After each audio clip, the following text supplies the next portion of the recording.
bonjour chers internautes donc ñu ngi fii BaolTimes tey ñu dalal collectif des volontaires humanistes Cœur Rose tey ñu war a waxtaanee si Cœur Rose war a waxtaanee aussi si seen partenariat bi BaolTimes ak ay programmes yi nga xam ne ñu ngi ko dëgmal dama leen di bàyyi rek ngeen ñëw après ngeen présenté ko. asalaamaaleykum maa ngi nuyu ñu ngi seetaan di nuyu tamit ki nga xam ne moo ñu invité mu nekk BaolTimes maa ngi tudd Mbacke nekk éducatrice à la petite enfance nekk tamit agent de santé communautaire bokk si benn kuréel bu ñu naan collectif des volontaires humanistes Cœur Rose nekk fa tamit directrice du club des jeunes volontaires humanistes Cœur Rose. Merci. Ok merci beaucoup Mbacke ma jox sama waay bi moom ça yaa ngi kii de. salaamaaleykum. ñu ngi nuyu internet yëpp. donc leen jaajëfal bu baax a baax. parce que tamit di wax ne maa ngi tudd Lamarana Diallo donc nekk animateur au niveau de CVS Cœur Rose en même temps aussi nekk l'adjoint secrétaire au niveau de CVS Cœur Rose merci beaucoup. ok merci beaucoup Lamarana Diallo.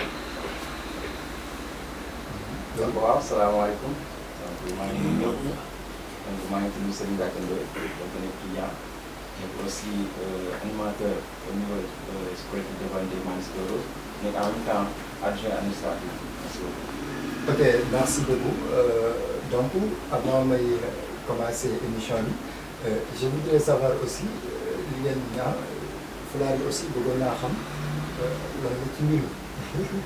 waaw bon fulaar yi donc nit ku ne boo nekkee ci kuréel bu am foo nekk mais dafa fu mënti doon donc day baax nga am identification donc identification day nekk yoo xamante ni moom moo la mën a jaay moom la ñu mën a xàmmee aussi tamit léegi dafa nekk identification mais nekkul lu xam ne koo def nii rek pour sol mais bu nekk am na lu muy symbolisé bu nekk am na lu muy jëriñ bu nekk am na lu muy jàngale donc boo xoolee fulaar yi donc ñi daanaka ci laay jëkk ni ñu tàkk ni boo xoolee fulaar bu rose la rose clair donc am bande ruban noir ak blanche blanc bi mooy boo xoolee ñun ñi ko tax ñi boo xoolee ñun ay responsable ay animateurs donc lu yëpp mu tax ko moo ne boo xoolee moo ne dañuy formation dañoo war a def tax ko te fulaar yi bi njëkk trois élément la trois élément boo déggee mooy catégorie bi xam ne ni de 7 ans mooy débutant yi. mooy débutant yi ba 14 ans la yam donc ñu ngi élément yi ñun seen fulaar fulaar kii la doon tissu bu rose day doon rose clair du am bande donc ñooy élément yi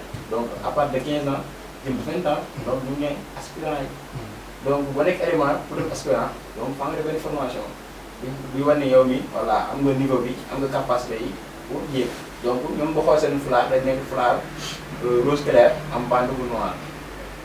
ok merci beaucoup Ndoye donc leeral yi am na solo mais nag Fataal yi ngeen a sànce de ah yéen a ngi doon seen t-shirt blanc bi si BaolTimes ak ci laay bokk si lan ngeen bokk. waaw sëñ bi ñu ngi lay jaajëfal bu baax a baax. donc soo xoolee t-shirt yi. je pense que day rentré si benn cadre bu ñuy wax le projet BaolTimes. moom mooy projet si laa bokk. si laa bokk dañ ne si lan lañ bokk. dañoo bokk si jeunes yoo xam ne. jeunes yu instruits. jeunes yi am xam-xam. jeunes yi war a bokk ci fu ñuy dogalee. donc foofu la ñu war a bokk donc c'est-à-dire moo tax ni si laa bokk dañoo war a bokk si ñu war a décider. ok xam naa ñi seetaan li nga am envie aussi xam lan moo tax ngay créé collectif des volontaires humanistes mais aussi xam collectif des volontaires humanistes aussi lan mooy seen objectif. donc juste que ni pour wax ni Cœur Rose c'est une association humanitaire. ñu ngi ko créé le 1er juillet 2016. fii à Diourbel. te yaakaar naa ne tamit Cœur Rose ñi ko créé moo nekk ay doomu Diourbel la. ñoom ñoo toog xëy na dañoo nekkoon ci benn kuréel dem ba gis ne war nañoo am suñu indépendant bopp war nañoo am suñu autonomie bopp. ñoo teg li nga xamante ni moo nekk collectif des volontaires humanistes Cœur Rose. ñu créé ko fii à Diourbel.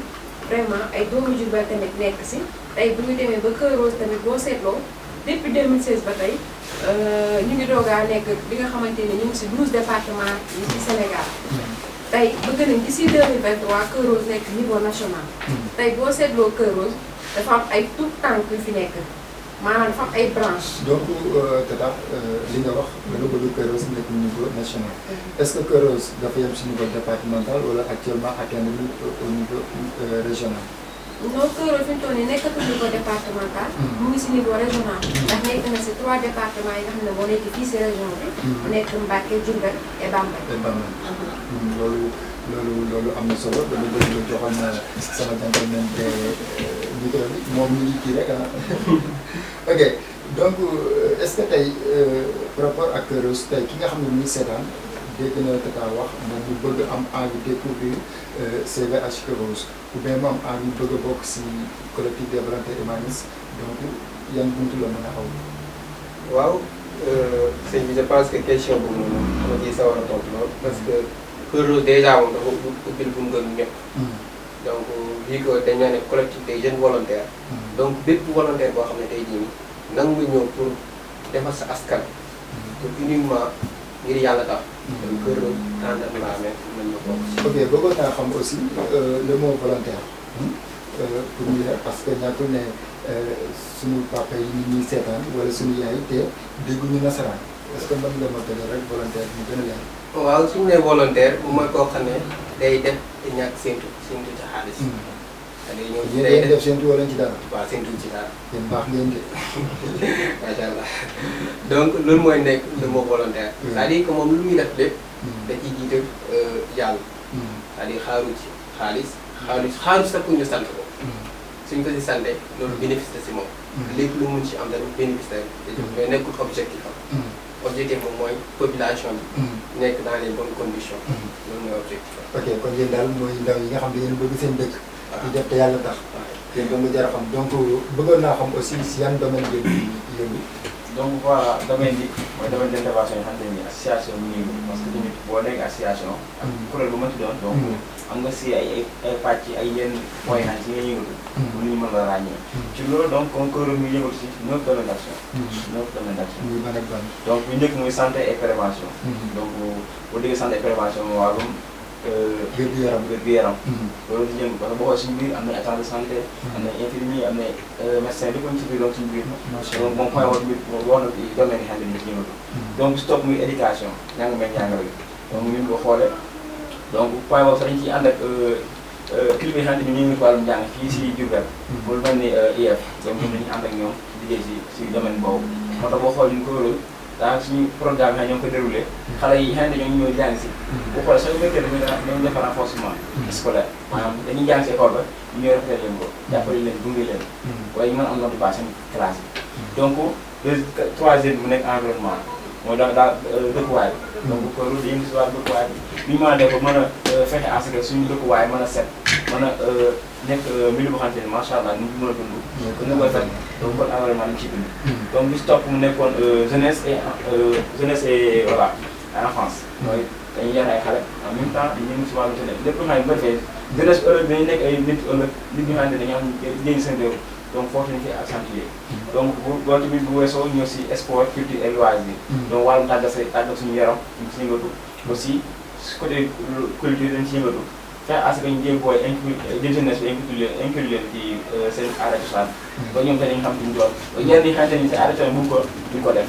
donc su côté théâtre su côté lépp lu xamante ni xeetoon naa culture rek mais si gunge donc ci côté sixième domaine bi nekk social et humanitaire. donc su côté social bi dañ ci yëngatu.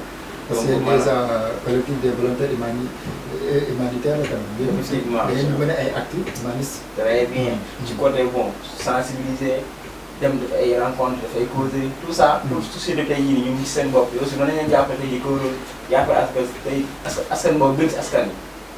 aussi tamit boo xoolee moo war tamit suñu devise da nekk agir pour soi agir pour nos communautés. donc agir suñu bopp pare. soo koy génn ko. mel na tamit da ngeen di yëngu si entrepreneuriat. entrepreneuriat très bien boo xoolee daanaka mu mën a suñu. durable. très bien mooy suñu septième domaine. te huitième domaine nekk TIC. donc wàllu technologie de l'information et de la communication. donc bref xarala yu bees Cœur Rose bàyyiwul dara. yéen ci def. mais nag waa Cœur Rose wax tëgg na fecc ni souvent daf ci bari de tata gars yi sax nee nañ yéen moom. loolu ngeen gën a waaw gisee tëgg meeg fecc bi parce que boo seetloo Cœur Rose puisque ne ay éducatrices lañ ay éducateurs lañ yoon na mu am tëgg ak fecc xëy na tëgguñu pour fecc pour moom rek mais dañuy tëgg di fecc pour jàngal xale bi ndax dangay seet sa des fois am na ay moniteurs yi nga xamante ne tey seen biir classe yi faaw am benn animation yaakaar naa ne way yooyu message la bu ñuy jàllale da nga xamante ne message dañ yar xale bi day tax mu xam valeur am day tax mu xam ne man fii laa bokk lii kat ak lii waruma koo def lii laa war moo tax boo seetloo suñu renforcement yi tous les mercredis et tous les samedis day am à partir de 18h day am li nga xamante ni moo nekk tëgg mi ak fecc. Donc en parlant de renforcement tout le monde sait que renforcement yi souvent dañuy fay est-ce que c'est gratuit ou bien parents yi am na lu ñu joxe seen doom. non renforcement moom c'est gratuit. mais Cœur Rose neex na de. c'est gratuit. c'est gratuit. yéen lépp gratuit. waaw xale bi buy dugg Cœur Rose lan lañ koy jëndloo ma nekk fulaar bi nga xamante ni moom lay kat mu nekk fulaar bi de 500 francs. bu joxewaatee xaalis day fekk tenue bi nga xamante ne tey bu activité Cœur Rose amee xale bi moom lay sol mu nekk 5000 francs.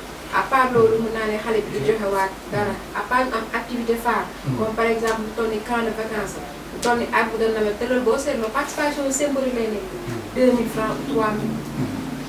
joxal ma micro bi sama tonton mais tos yéen Cœur Rose gën naa yéen xaalis de yéen ay millions ngeen denc si Bambey parce que yéen seen lépp gratuit da ngeen def ay activité phare di ko réussir te yéen lépp c'est gratuit jaayu leen dara yéen ngeen di may rek ba leen di jëlee xaalis ñan ñoo nekk seen ginnaaw.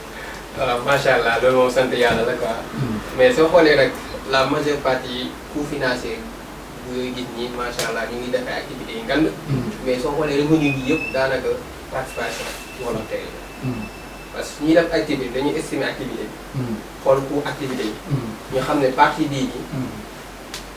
volontaire yi ñoom ñoo koy cotiser. cotisation volontaire yi. ñu xool partie bii nii war nañ ci demander ay soutien au niveau des bonnes volontés. mais est-ce que am ngeen ay partenaires. oui on a des partenaires. am nañ partenaire technique am nañ partenaire ñuy dimbale. est-ce que mën nga ñëw rek ci partenaires yi. déjà am nañ partenaire comme partenaire technique waa district sanitaire. des partenaires parce que déjà. Cœur Rose OCB la au niveau du district sanitaire. soo demee si côté éducation am nañ partenaire technique à savoir l'IEF. soo demee si côté entrepreneuriat am na tamit yeneen partenaire foofu noonu. même tey jii am na beneen partenaire boo xam ne ñu travail moom actuellement en cours mooy am na habitat. mooy am rek. waaw mooy am na. doo ma ñëw rek si li ngeen sol parce que sant bi moom rafet na ñoom xanaa ay partenaires lañ. waaw ay partenaires lañ. am benn projet bu ñuy liggéey ñoom. ñoom lan mooy seen i tànk. bon soo xoolee. seen objectif ci projet bi ñaar. Première chose, la participation significative des jeunes au niveau des instances de décision. Deuxième chose, au moins discussion au niveau des thèmes à savoir les mariages. mel ne tubaab la quoi. waaw dama bëgg nga leeral ma loolu mooy lan. waaw waaw soo xoolee signe participation significative des jeunes au niveau des instances de décision. moom mooy tey jii nii. soo demee fii Nasaka noccee. la majeure partie ñu fay nekk ay paa ay mères ñoo xam ne. te loolu jaaduwul. am na yenn décision yoo xam ne pour jeunes yi la te jeunes yi suñu fa nekkoon gars yi bu leen neex la ñuy décider léegi nag projet bi nag loolu moo tax mu ñëw mu ne carrément dans ce cas bépp jeune boo xam ne fu ñu koy décider li dafa war a am ay jeunes yu fay teew te jeunes yooyu nag waxte doon n'importe quel jeune dafa war a nekk jeune bu instruit jeune bu xam bu xàmmee maam day nekk ndaw bi nga xam ne loxoom day set très bien mën na bokk ak i mag waaw parce que soo jëlee benn jeune boo xam ne xamul dara nga teg ko fa ñàkk faa teg ko bëri waaw léegi nag soo xoolee projet bi nag da di projet boo xam ne 5 ans lay durer day yëngatu ci 5 régions ci Sénégal Dakar Thiès Diourbel bii nii Fatick ak Matam léegi si fii nii Diourbel Cœur Rose moom mooy porte projet bi kon loolu la nga si ñaari objectif yooyu la ñuy discuter léegi soo xoolee ñan ñoo ngànk projet bi comme ni ma la ko waxee sànq moom mooy premier partenaire mooy partenaire A bi mu ñuy wax Amres Africa ak partenaire B bi ANG Alliance nationale des jeunes pour la planification familiale. ñoom ñoo nekk ñaari partenaires yi. léegi ci consortium boobu noonu day gis partenaire A bi gis partenaire B bi en même temps aussi. dina am les 12 OIC yoo xam ne ñooy représenté projet bi au niveau des régions. à savoir Cœur Rose ci lay bokk. aussi en même temps am nga RAMPES national. boo xam ne ci partenaires yi dafa Sénégal bokk. puis tamit am na yeneen OIC yi nekk si yeneen régions yi 5 régions ñoo xam si consortium bi lañ bokk. donc ça dañu ñëw piloté projet bi au niveau de ces 5 régions. ok merci beaucoup tonton man nga ma joxal micro bi ah sama tonton bi mais tey boo nee tey ndaw ñi dañu war a jël dañu bokk fi ñu nase ak fi ñu moccee ah donc comme ni ma ko waxee aussi tout à l'heure mu war a nekk ndaw ñi nga xam ne seen loxo day set mais si yan anam ngeen ñi xamalee mag ñi que ne ndaw ñi dañoo war a bokk si yéen fi ngeen di nase ak fi ñu moccee. donc voilà boo xoolee ndaw ñooñu noonu. donc waa ñu pare maanaam. lépp lu xamante ne daaw war na ko am bépp xam-xam tamit war na ko mën a am tamit pour askanam. boobu daal dafa commencé piloté déjà moom esprit de leader bi nekk si moom. comprendre nga esprit de leader boobu noonu moo koy permettre à ce que moom mu commencé mu dem bu waxee nit mën koo déglu. waaw boobu lañ soxla. te ndaw bu demee bu waxee si mbooloo moom tey si képp bu xamante ne ñu ngi ko war a noccee nos ak nocci ndax moom bu waxee ni ñu ko mën a déglu ndaw boobu lañ soxla. sama question li mu bëgg a xam mooy nan ngeen mën a def ba mag ñi di boole ndaw ñi fi ñu nose ak fi ñu nekkee. bon li ñu def mooy. def ay sensibilisation. voilà def ay causeries. def ay voilà. plaidoyer ay auprès des autorités. yooyu yëpp dañuy permettre à ce que tamit ñi xam. parce que boo xoolee programme bi. daanaka si boo xoolee yor assemblée. def ay dialogue causeries DAD voilà yooyu day permettre à ce que nit ñi xam suñu projet si lan la ñuy yëngatu lan moo ko tax a jóg. ok dañ lay joxal sama tata micro bi tata léegi dañuy ñëw ci dialogue yi causeries yi DAD ngeen di def nga expliqué ma nan ngeen koy defee si yan am. waaw par rapport ak dialogue yi plaidoyer yi sensibilisation mobilisation boo seetloo dañ ko planifié. dañ ko planifié ñun ak partenaires yi nga xamante ne moo nekk AMREF ak ANG. puisque ni boo sànq wax na ko nee na Cœur Rose moo nekk Diourbel moo nekk li nga xamante ni moo représenté AMREF fii. te boo seetloo Cœur Rose ni mu def ba bénéficier wu si projet AMREF bi xëy na du hasard. ndax boo seetloo Cœur Rose dafa nekk ONG au niveau du district sanitaire de Diourbel. ñu nekkoon 8 OCB yi nga xamante ne ñoo nekkoon district ñuy tànn projet bi. ñu ne 8 yi kat dañuy ñëw ñu def sélection ku nekk indi li nga xamante ni moo nekk document yi ñu leen laaj. tey 8 OCB bi ñu sélectionné Cœur Rose moom moo génn. kon yaakaar naa ne si boo seetloo dialogue yi nga xamante ni tey Cœur Rose daf koy mën a plaidoyer sensibilisation yi causerie yi avant AMREF di ñëw Cœur Rose da ko lu mën a. AMREF dafa ñëw indi moom tamit plan d'action teg ko sur mooy Cœur Rose. Cœur Rose di ko déroulé. boo seetloo tey suñu team bi war nañoo def 4 dialogues communautaires. war nañoo def 6 émissions rajo. déjà tey mooy suñu 3e dialogue communautaire.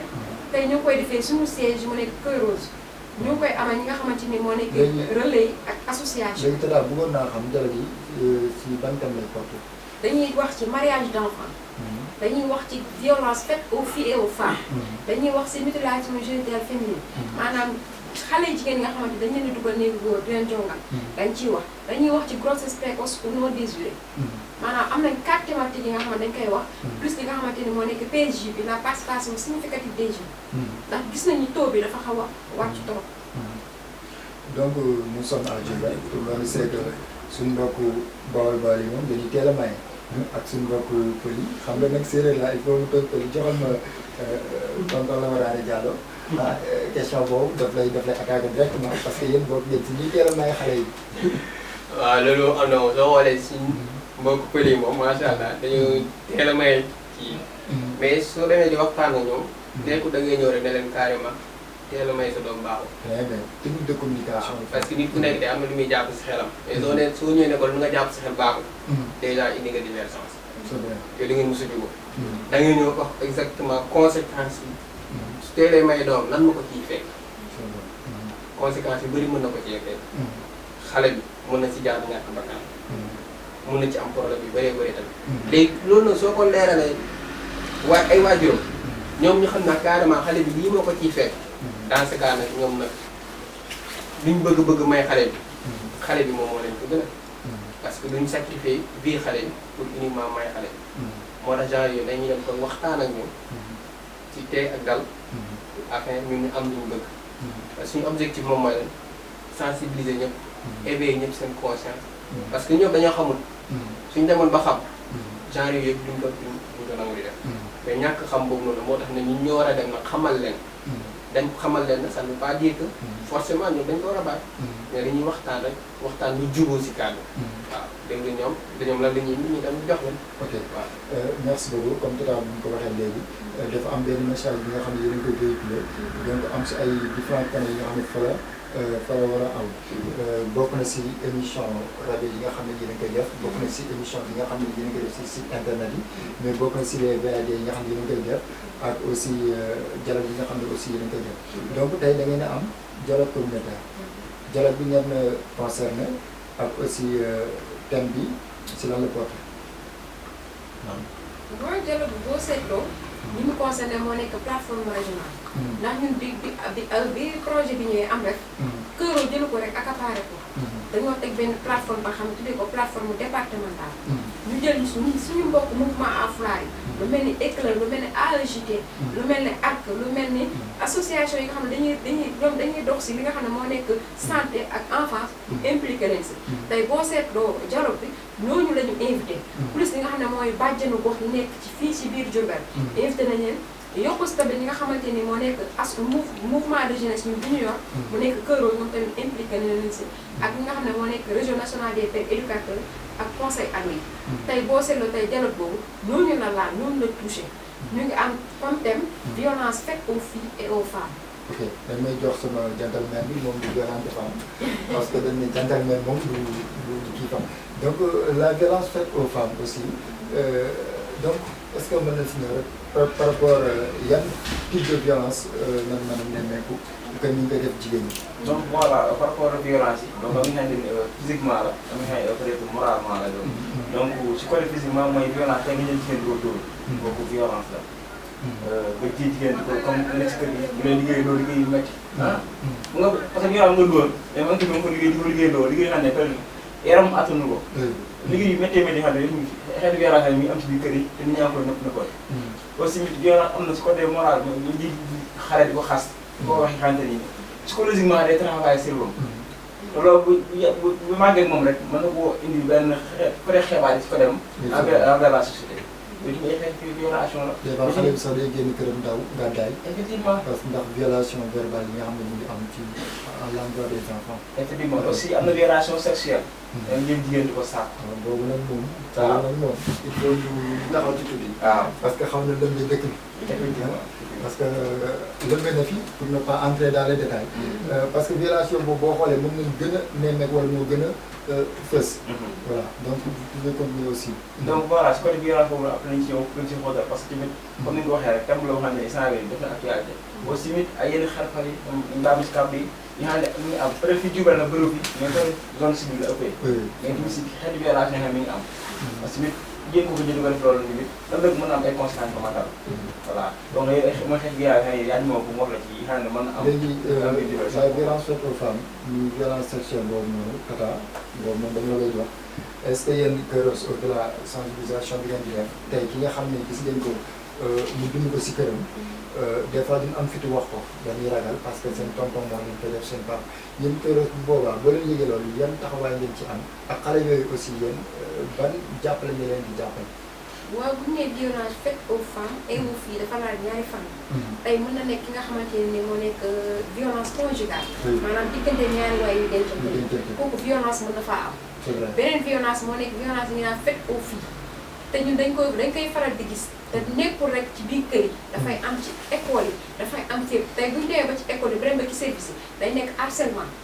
day nekk ki nga xamante da ngay nekk si moom harcèlement lay doon.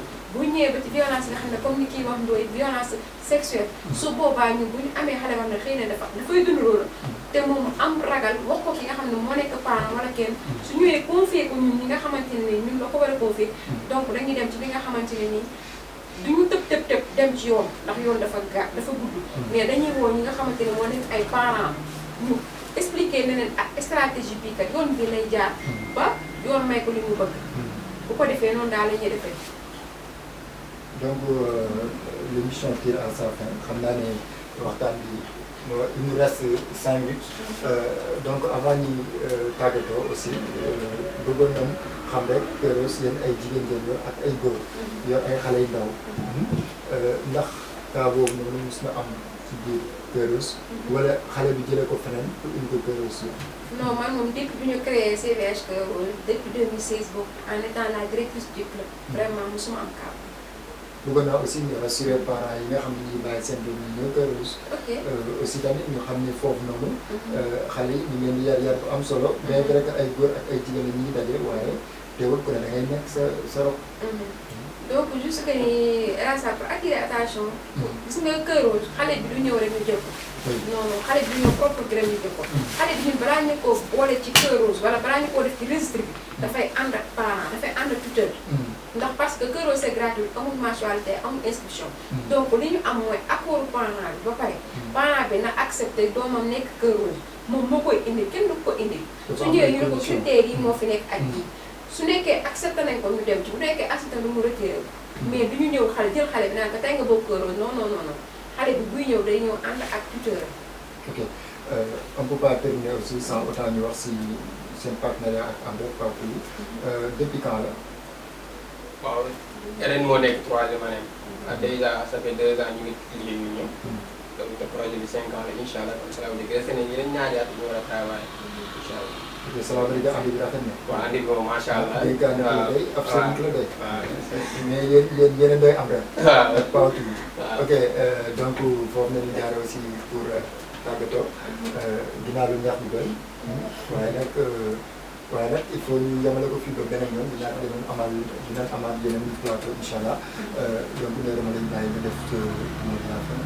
donc voilà sant yàlla bu baax a baax donc ñëpp dépendant émission bi donc jaajëfal ñëpp vraiment jaajëfal invité yi tey waaw wax dëgg waaw maa jàlloo ñu wàccee tey bi saa bi nii ñëpp aussi di nuyu voilà yëpp maa ngi xam ne yaa ngi koy collecté ba dépense ko ñu ngi bindu incha allah di jaajëfal di la encouragé ne leen xeex jiwu ñu soog commencé ñu soog a doon xam ne yeneen xaar yeneen yu bëri xamante ni ñoo ci incha allah lépp rek pour suñu askan suñu fi ñu nekk suñu dëkkuwaay lépp mën avancé donc voilà di sant ñëpp di sant aussi parents yi confiance am ba jox ñu xale yi suñu loolu gën a sant la te incha allah dina xale yooyu noonu ñu ànd dañ su defee liggéey jeex avancé merci beaucoup.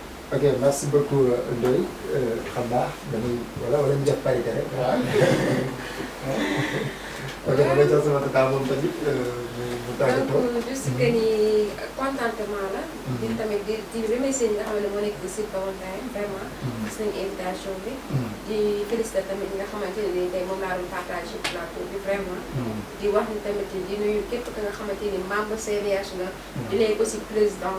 jëm ci ba ci suuf ba ci tout tànk yi bawuñu kenn di leen remercier surtout parents yi ndax xëy na tout début est difficile mais tamit ñoom jàpp nañ ci yan bi di fi may tëjee mooy di remercier tamit suñu partenaires yi bu nekk ANG bu nekk Mbacke ndax xëy na koo wóolu rek moom ngay dénk kon yaakaar naa ne bi ñu dénkee ba tey amul leen lu leen naqari kon yal na yàlla yàggal ànd bi te ñun tamit ñu ngi xaar yeneen i projet ñu ñëw ndax parce que am nañ si yaakaar def nañ ay projet nga xamante ni dugal nañ ko kon nañu nit ñi ñaanal xëy na suñu yéene ak suñu mëbët ci ëpp fi nga xamante ni ma nekk suñu mëbët wasalaam merci.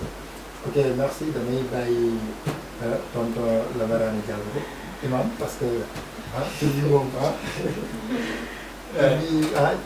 xam naa ne xam na lu mu signifié loolu normalement war na mën a ñaan parce que tur bi dafa seet. section régionale de la jeunesse. donc tamit ñu leen baati ginnaaw en même temps aussi waa Baol environnement. donc képp koo xam ne yaa ngi jàppale Cœur Rose. donc de près ou de loin. ñu ngi lay remercier bu baax a baax. aussi tamit di remercier Mbacke. donc confiance bu am ci ñun. donc ba jox ñu projet bi. pour ñu mun koo porter au niveau de Diourbel. donc di ñaan yàlla muy yàq te yaakaar tas. donc di wax ne rek ce n'est que le début du commencement. donc yàlla ñu yàlla may fay ñu gudd rek incha allah. donc lépp dina leer. yéen yàlla sax da leen di may fan gudd parce que da ngeen a baax. dañu waa Cœur Rose bon man donc dama leen di remercier vraiment si invitation bi ngeen wuyu si donc xam naa ne ñu naan waaw animateur moom xool ko ak Fulaar rek mbaax na xanaa ci mbir mi la bokk. oui c'est vrai si mbir mi la bokk bien vrai que je suis un animateur mais en même temps aussi maa ngi CVH Cœur Rose cela montre que Cœur Rose tey am na des animateurs am na ay étudiants am na tout ñun am na lépp donc di remercier aussi site internet bu nekk di BaolTimes di ko jaarale PDG bi Mor Sène di nuyu aussi suñu président collectif des volontaires humanistes di Ibrahima Mbacke donc di nuyu aussi ci internet yi nga xam ne ñu ngi doon bàyyi xel boobu léegi donc di leen jox di daje ba beneen émission am aw merci beaucoup.